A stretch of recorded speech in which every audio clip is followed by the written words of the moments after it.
2013년도에 가장 많이 팔린 소설 1위로서 한국인이 가장 사랑하는 베스트셀러로 소개가 된 책이 있습니다. 당시 전 유럽에서 가장 많이 읽히고 있었던 책이었었는데요. 그 책의 제목은 꾸페시의 행복 여행이라는 제목의 책입니다.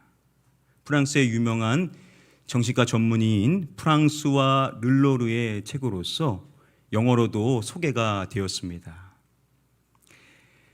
정신과 의사인 남자 주인공은 삶이 불행하다라고 말하는 내담자들을 대상으로 계속 상담을 해오다가 어느 날 깨닫게 된 것이 있었습니다. 나는 진정한 행복을 모르는구나. 이런 상태로는 환자를 진찰할 수 없다라는 결론을 내렸고 여행을 통해서 행복을 찾아봐야 되겠다라는 생각에 이르게 됩니다. 그래서 행복이 참 무엇일까라는 질문만 갖고 무작정 여행을 떠나게 되는 것입니다. 그는 영국에서 출발을 해서 독일로, 또 중국으로, 티벳으로, 남아프리카 공화국, 캐나다 등 여러 나라들을 돌아다니면서 행복에 대하여서 탐구를 하게 됩니다. 그렇게 오랜 시간 행복을 탐구하고 알게 된 23가지의 행복에 관련된 사항을 정리하게 됩니다. 그 가운데 가장 중요하다라고 할 수 있는 행복의 첫 번째 비밀은 과연 무엇일까요? 그것은 이거 하지 않는 것이라고 말합니다. 무엇을 하지 않는 것이냐면 비교를 하지 않는 것을 말합니다. 비교하지 않는 것이 행복의 첫 번째 비밀이라는 것이죠. 프랑스와 르로르 그 책의 저자가 2016년도에 내한을해서 강연을 한 적이 있습니다. 그때 말하기를 비교하지 않는 것이 행복의 시작이다라고 이야기를 했습니다. 이 비교라는 것과 그리고 행복이라는 것은 상극임을 말했습니다. 비교를 하는데 행복하기를 원한다? 있을 수가 없다라는 거죠. 행복하기를 원한다면 뭘부터 중단해야 되냐? 비교하는 것부터 중단을 해야 된다라고 이야기를 했습니다. 정강 목사님의 책인 평생감사라는 책을 읽어보니까요, 감사를 방해하는 적이 무엇인지를 알려줍니다. 감사를 방해하는 적, 바로 비교의식이라고 말합니다. 그 책에서 이렇게 말합니다. 비교하기 시작하면 감사는 사라지고 불행의 늪에 빠지게 된다. 비교를 하면요, 믿음의 사람도 뭐가 사라지냐면 감사가 사라지게 되더라는 겁니다. 결국은 어떻게 되냐? 불행의 늪에 빠지게 된다라는 거예요. 여러분, 이렇게 비교를 한다라는 것이 우리의 인생을 얼마나 불행하게 만들 수가 있는지에 대해서 이야기를 하는 것입니다. 비교하면 삶이 불행의 늪에 빠지게 된다라는 거죠. 내가 비교하면 나 스스로 나 자신을 불행의 늪에 빠뜨리는 일을 하고 있는 것이라는 겁니다. 모두가 다 부러워할 만한 멋진 스포츠카를 몰고 있는 사람이 하늘을 봤는데 헬리콥터가 있는 거예요. 그것을 보면서 이렇게 혼자 말합니다. 헬리콥터를 살 수 있을 만큼 부자였으면 좋겠어. 아니, 지금 모든 사람들이 부러워할 만한 그 멋진 차를 가지고 있는데 헬리콥터를 살 수 있을 만큼 부자였으면 자신이 행복할 거라는 거예요. 또 남들이 다 부러워할 만한 좋은 외제차를 몰고 있는 사람이 앞선 그 스포츠카를 보면서 이렇게 말합니다. 내 꿈의 차야. 나도 저런 차가 하나 가졌으면. 이미 좋은 차를 가지고 있는데 저 차가 있으면 내가 행복할 것 같다라는 거예요. 새로운 승용차를 구입해서 몰고 있는 사람이 앞선 그 외제차를 보면서 이렇게 말합니다. 왜 나는 이런 차에 갇혀 있을까? 나도 저런 차 있었으면 좋겠어. 아니, 이미 새 차입니다. 얼마나 좋습니까? 그런데 저 차가 있어야 내가 행복할 것 같다라는 거예요. 중고차를 몰고 있는 사람이 앞선 그 새 차를 보면서 이렇게 말합니다. 아, 새 차만 있어도 정말 행복할 텐데. 자전거를 타고 가는 사람이 앞선 그 중고차를 보면서 이렇게 말합니다. 아, 차를 살 돈만 있으면 좋겠어요. 길을 걸어가는 사람이요, 앞선 그 자전거를 타고 가는 사람을 보면서 이렇게 말합니다. 아, 자전거가 있으면 얼마나 좋을까. 병원에 입원하여 휠체어를 타고 있는 사람이 앞선 길을 걸어가는 사람을 보면서 이렇게 말합니다. 아, 저 사람은 어디든 갈 수 있잖아. 나는 걷기라도 할 수 있었으며. 여러분 어떻습니까? 모두가 다 부러워할 만한 환경에 놓여 있는 사람이라 하더라도 비교를 하면 어떻게 되냐라는 거죠.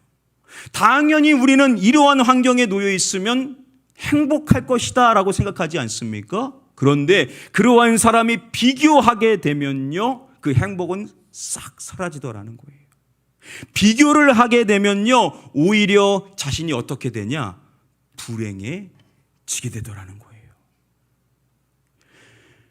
우리는 자꾸만 환경에 대하여 생각을 합니다. 더 좋은 환경에 있으면, 지금 내가 갖지 못한 어떠한 것이 있으면 내 인생이 행복할 것이다 라고 생각을 하는데, 그러한 비교를 하게 되면 내 삶을 불행에 집어넣고 있는 어리석은 일을 하고 있는 것이다라는 거예요. 그렇기 때문에 여러분, 행복하기를 축복합니다. 그러면 오늘부터 당장 중단해야 될 것이 있습니다. 그게 뭐냐? 비교예요, 비교. 여러분들, 비교 우리가 하게 되잖아요. 우리의 가족조차도 다른 사람하고 비교하지 않습니까? 나 자신도 다른 사람하고 비교하지 않아요? 공동체도 이 공동체와 비교하지 않습니까? 참 어리석은 사람입니다. 행복하기를 거절하는 사람이에요. 스스로를 불행의 늪에 빠뜨리고 있는 사람이다라는 거예요. 행복을 원한다면 오늘부터 당장 비교하는 것을 중단해야 될 줄 믿습니다. 여러분, 사도 바울의 삶을 생각해 보신 적이 있으십니까? 여러분, 그의 인생은 참 힘든 삶이었어요. 그의 삶만 딱 떼어놔서 보면 결코 행복할 수가 없는 사람이었습니다. 얼마나 많은 고난과 핍박을 받았는지 모릅니다. 복음을 전한다라는 이유 때문에 옥에 갇힌 인생의 삶을 살아야만 했었던 사람입니다. 참 억울할 수밖에 없죠. 탓하며 살아갈 수밖에 없는 사람 아닙니까? 그런데 바울의 실제의 삶은 어떻습니까? 그 누구보다도 행복한 삶을 살아갔던 사람이죠. 어떠한 형편에 있든지 그는 찬양하며 감사하며 살아가는 사람이었습니다. 다른 사람들도 다 자신처럼 되기를 원할 만큼 행복한 삶을 살아가는 사람이었어요. 여러분, 그가 어떻게 이렇게 행복할 수가 있었겠습니까? 물론 많은 본질적인 이유도 있겠지만 오늘 본문의 말씀을 통해서도 그 비결을 우리가 살펴볼 수 있습니다. 우리 함께 말씀을 읽어보도록 하겠습니다. 시작. 그러나 자족하는 마음이 있으면 경건은 큰 이익이 되느니라. 경건은 큰 이익이 되느니라 라고 하죠. 이 경건이라는 것은 우리의 삶에 많은 유익이 될 수가 있는 좋은 것이죠. 그런데 전제 조건이 있습니다. 앞서서 말하기를 이것 하는 마음이 있으면 그렇다라는 거예요. 여러분, 뭐 하는 마음이라고 하죠? 자족을 말하죠. 자족하는 마음이 있으면 경건이 큰 유익이 된다라는 거예요. 신앙생활을 하면서 경건을 우리가 추구하지 않습니까? 그런데 그 경건이 우리의 삶에 큰 유익이 되려면 전제 조건이 있어야 되는데 그게 뭐냐? 자족하는 마음이 있어야만 그럴 수가 있다라는 거예요. 여기서 말하는 이 자족, 사도 바울이 다른 말씀에서도 자신에 대하여서 이야기하는 말씀이죠. 자신은 모든 상황과 형편에 자족함을 말하죠. 이 자족이 바로 그의 행복의 비결이었습니다. 그는 어떠한 형편에든지 자족했기 때문에 상황이 어떠하든지 상관없이 늘 행복을 느끼며 살아갈 수가 있는 사람이었습니다. 여러분, 자족이 무엇입니까? 스스로 넉넉함을 느끼는 거 아닙니까? 지금 상황 속에서 넉넉하다라고 느끼는 것을 자족이라고 말합니다. 여러분, 우리는 어떻게 자족할 수가 있을까요? 그 간단한 방법을 히브리서 13장 5절의 말씀이 우리에게 친절하게 알려줍니다. 이렇게 말씀합니다. 있는 바를 족한 줄로 알라. 세 번역으로 보면 좀 더 와닿게 우리에게 말합니다. 지금 가지고 있는 것으로 만족해야 합니다. 어떠한 사람들은요, 지금 나한테 없는 것을 자꾸 생각해요. 뭐가 있었으면 행복할 것 같다라는 거예요. 그런데 그렇게 하기보단 지금 내가 가지고 있는 것에 초점을 맞추는 사람들이 있어요. 지금 가지고 있는 것에 내 삶에 집중하면서 인생을 살아가게 되면요, 자연스럽게 뭐 하게 되냐? 만족을 하게 되더라는 거죠. 우리가 자족할 수 있는 방법이 뭐냐? 내가 없는 것이 아닌 지금 내가 가지고 있는 것에 대하여 충분하다, 만족을 느낄 수 있으면 우리가 자족할 수가 있다는 것이죠. 우리는 인생을 살아가면서 두 가지 방법을 선택할 수가 있습니다. 한 가지는 없는 것에 초점을 맞춰 인생을 살아가는 방식이고, 또 다른 하나는 있는 것에 초점을 맞추고 살아가는 삶입니다. 여러분, 우리가 자족하면서 행복하려면 어느 쪽에 초점을 맞춰야 되겠습니까? 있는 것에 초점을 맞춰야 된다는 거죠. 없는 것에 초점을 맞춰 보십시오. 어떻습니까? 불만족스럽죠. 결핍하니까 모든 게 다 마음에 들지 않을 수밖에 없습니다. 그런데 이미 내가 가진 것에 초점을 맞추게 되면요, 내 스스로가 넉넉하다라고 느낄 수가 있다는 거죠. 이만하면 충분해라고 생각하면서 내가 만족하며 인생을 살아갈 수가 있다는 것이죠. 그래서 중요합니다. 한번 따라해 보기를 원합니다. 없는 것이 아닌 있는 것에 집중하자.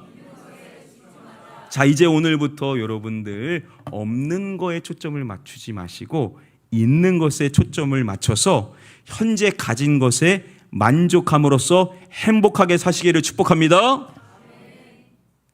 여러분, 앞선 그 이야기를 다시 좀 생각해 보죠. 길을 걸어가는 사람이 자전거를 타고 있는 사람을 보면서 자전거가 있으면 얼마나 좋을까, 나에게 없는 것을 초점을 맞췄죠. 그런데 여러분, 어떻습니까? 병원에 입원하여서 걸을 수 없는 사람은 그 걸어가는 그 사람을 보면서 저 사람은 어디든지 갈 수 있잖아, 나는 걷기라도 할 수 있었으면 이라고 누군가는 생각을 하더라는 것이죠. 그렇습니다. 저와 여러분들이 자족하며 행복한 삶을 살려면 없는 것, 내가 지금 갖고 있지 않은 것에 초점을 맞출 것이 아니라 현재 내가 가지고 있는 것에 집중하여 인생을 살아가야만 한다라는 거예요. 나는 걸을 수 있잖아요. 나는 할 수 있는 것이 있지 않습니까? 그것이 누군가에게는요, 간절한 소원일 수 있다라는 거예요. 그게 누군가에게는 기적과도 같은 일로 느껴질 수 있다라는 거예요. 나는 이미 가졌다라는 거죠. 나는 이미 누리고 있다라는 겁니다. 나는 이미 넉넉하다라고 고백할 수 있는 사람이다라는 것이죠. 그걸 누가 발견하냐? 내가 누리고 있는 것, 내가 가지고 있는 것에 초점을 맞추는 사람은 그럴 수가 있다라는 거예요. 있는 것에 집중하면요, 만족할 수가 있게 되고, 만족하면 행복할 수가 있게 될 줄 믿습니다. 자, 그러니 오늘부터 저와 여러분들 비교하지 마시고, 없는 것 생각하지 마시고, 현재 내가 누리고 있는 것, 내가 있는 것, 내가 이것을 통하여 혜택을 누리고 있는 것들을 발견하십시오. 그것에 집중하시고 주어진 것에 만족하셔서 넉넉함을 느낄 수 있는 행복한 삶을 살아가시는 저와 여러분들 되시기를 주님의 이름으로 간절히 축복하며 축원합니다. 자, 저와 여러분들은 이렇게 있는 것에 초점을 맞춰 만족하는 삶, 자족하는 삶을 살아가는 것으로 결코 끝내서는 안 되죠. 지금 이 사람이 나한테 없는 것이 아닌, 그래 나는 걸을 수 있잖아, 이렇게 걸을 수 있는 것에 만족하며 넉넉하다라고 느끼는 사람이 믿음의 사람이라고 한다면 마땅히 이 사람은 이렇게 해야 되겠죠. 걸을 수 있어서 무엇합니다 라고 고백을 해야 되겠죠. 걸을 수 있어서 감사합니다 라고 믿음의 고백을 해야만 하겠죠. 우리 믿음의 사람들은 나에게 주어져 있는 이 상황 속에서 우리가 감사의 고백을 하면서 살아가야만 하죠. 그런 사람이 참된 믿음의 사람 아니겠습니까? 자, 그러면 우리는 왜 어떠한 형편에서든지 감사를 해야 되는가? 우리 함께 다음의 말씀 한 목소리로 읽어보겠습니다. 시작. 있는 바를 족한 줄로 알라. 그가 친히 말씀하시기를 내가 결코 너희를 버리지 아니하고 너희를 떠나지 아니하리라 하셨느니라. 아멘. 있는 바를 족한 줄로 알라라고 하고 이어져서 말씀을 보시면은 그가 친히 말씀하시기를, 여기서 그는 하나님을 말하죠. 하나님께서 친히 하시는 말씀 하셨느니라 라고 함으로써 중간에 하나님이 우리에게도 말씀하시는 그 음성을 우리에게 알려주고 있습니다. 하나님의 음성 이것이죠. 내가 결코 너희를 버리지 아니하고 너희를 떠나지 아니하리라. 아멘. 하나님께서 우리에게도 주시는 말씀, 내가 결코 너희를 버리지 아니하고 너희를 떠나지 아니하니라. 이 말씀, 많은 말씀들이 있을 텐데 이 말씀을 인용함으로써 오늘날 우리에게도 하나님이 해주시는 말씀으로 이 말씀을 우리에게 가르쳐 주는 것입니다. 디모데후서 4장의 말씀을 읽어보면요, 참 슬픈 내용이 나옵니다. 사도 바울이 자신에 대하여 이야기할 때 이렇게 고백합니다. 나와 함께한 자가 하나도 없고 다 나를 버렸으나. 안타깝게도 사도 바울과 함께 했었던 사람들이 사도 바울을 다 떠난 거죠. 다 사도 바울을 버린 거예요. 한때 그와 함께 했었던, 목숨도 내어줬던 사람들이 다 그를 떠나버리게 된 겁니다. 그를 버리게 된 거예요. 여러분 얼마나 슬프겠습니까? 그런데 그가 이어지는 17절 말씀에 이렇게 고백을 합니다. 주께서 내 곁에 서서 내게 힘을 주시며. 사람들은 다 그를 떠나고 그를 버렸지만 주님께서 그의 곁에 서서 그에게 힘을 주셨던 거예요. 야, 사람들은 다 나를 떠났습니다. 다 나를 버렸습니다. 그럼에도 그가 행복할 수 있었던 이유가 뭐냐? 주님은 자신의 곁에 서서 자신에게 살아갈 수 있는 힘과 능력과 용기를 공급해 주시더라는 겁니다. 사도 바울도 붙잡았던 음성이 뭐겠습니까? 앞선 히브리서 13장 5절에도 인용되어져 있는 말씀, 내가 결코 너희를 버리지 아니하고 너희를 떠나지 아니하리라 라는 이 말씀을 그는 늘 붙잡고 인생을 살아가지 않았겠습니까? 다른 사람들은 다 나를 떠나고 나를 버릴지 모르지만 우리 주님께서는 절대 우리를 떠나지 아니하시고 우리를 버리지 아니하시는 줄 믿습니다. 그래서 사도 바울은요, 그 주님이 나와 늘 함께 하시니까, 나에게 힘을 주시니까 그 주님으로 인하여 상황과 형편이 어떠하든지 간에 만족할 수가 있었던 거죠. 그가 그 만족으로 인하여서 늘 고백했을 고백이 뭐겠습니까? 주님 감사합니다. 환경을 보면 전혀 감사할 수 없는데 내 곁에 서서 나에게 힘을 주시며 나를 떠나지 아니하시고 나를 버리지 아니하시고 나와 늘 함께해 주시는, 내 인생을 붙들어 주시는 주님으로 인하여 사도 바울은 만족하며 어떤 형편과 상황 속에서도 감사할 수가 있었다라는 겁니다. 여러분, 저와 여러분들도 이 사실을 기억해야 됩니다. 지금 내 옆에 있는 내 소중한 사람이 영원히 우리와 함께 할 수 있지는 않습니다. 원하든 원하지 않든 우리 곁을 떠나게 될 날이 오게 되죠. 만일 내가 그 사람을 의지하여 인생을 살면요, 그 존재가 없어질 때 그 삶이 무너지게 됩니다. 여러분, 사람은 의지의 대상이 아니죠. 사랑의 대상이죠. 사랑만 해주면 되는 겁니다. 우리가 의지해야 될 대상은 우리를 버리지 아니하시고 우리를 떠나지 아니하시는 우리 주님만을 우리는 의지하여 살아가야 될 줄 믿습니다. 주님이 우리와 함께 하시니까, 주님이 저와 여러분들에게 힘을 주시니까 우리는 그 상황 속이 어떠한 형편과 어려움이라 하더라도 그 주어진 상황에 만족하며 주님으로 인하여 감사할 수 있는 줄 믿습니다. 말씀을 맺도록 하겠습니다. 오늘 주어진 말씀을 통해서 세 가지 주시는 말씀의 가르침 정리해 보도록 하겠습니다. 먼저 첫 번째 주시는 말씀의 가르침입니다. 나를 불행하게 만드는 남과의 비교를 중단해야 한다. 행복하기를 원한다면 오늘부터 당장 우리가 멈춰야 될 것, 바로 남과의 비교라는 거죠. 남과 비교하는 것은 나를 불행의 늪으로 몰아가는 어리석은 일이다라는 것이죠. 그래서 오늘부터 우리는 이제 중단을 멈출 것입니다. 두 번째, 없는 것이 아닌 있는 것에 집중하여 주어진 것에 만족해야 한다. 비교를 멈추게 되면 자연스럽게 우리 안에 나타나는 모습, 없는 것이 아닌 있는 것, 내가 지금 누리고 있는 것, 나와 지금 함께하고 있는 것, 이것에 집중을 하게 되는 거죠. 그래서 주어진 것에 만족해야 된다라는 거. 비교하지 않고 없는 것 바라보지 않고 나에게 있는 것에 집중하여서 그 주어진 것만으로도 충분합니다. 그것만으로도 저는 부유합니다. 이렇게 만족을 해야만 한다는 것이죠. 마지막 세 번째, 가장 중요한 사항입니다. 사실 1번과 2번은 안 믿는 사람도 할 수 있어요. 우리는 신앙인이죠.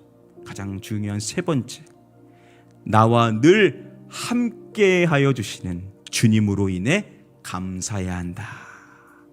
이게 제일 중요한 사항입니다. 정말로 나에게 아무것도 없다라고 느껴지는 순간도 찾아올 것이에요. 있는 것을 찾아보려고 해도 없는 거예요. 그런데 여러분, 그럴 때에도 우리 주님께서는 저와 여러분들과 함께 해주시는 줄 믿습니다. 우리를 절대 떠나지 아니하시고 우리를 버리지 아니하시고 우리와 늘 함께하여 주시는 주님이 계시기 때문에 주님, 저는 만족합니다. 저는 주님 충분합니다. 주님, 저는 행복합니다. 우리 주님으로 인하여 우리는 감사하며 살아갈 수 있는 줄 믿습니다. 자, 오늘부터 이 세 가지 잘 기억하셔서 여러분, 지난 반년의 시간은 괜찮습니다. 어떻게 살았든 상관없어요. 이제 오늘부터 우리는 반년의 시작을 새롭게 한다라고 생각하셔서 이제 남은 반년의 시간을 살아갈 때 비교하지 않겠습니다. 없는 거 바라보지 않겠습니다. 있는 것에 집중하여 주어진 것에 만족하겠습니다. 무엇보다도 나와 늘 함께 해주시는 주님으로 인하여 감사하겠습니다. 여러분, 이렇게 결단하셔서 남은 반년도 주님 안에서 행복한 삶, 감사하는 삶을 살게 되시기를 주님의 이름으로 간절히 축복하며 축원합니다.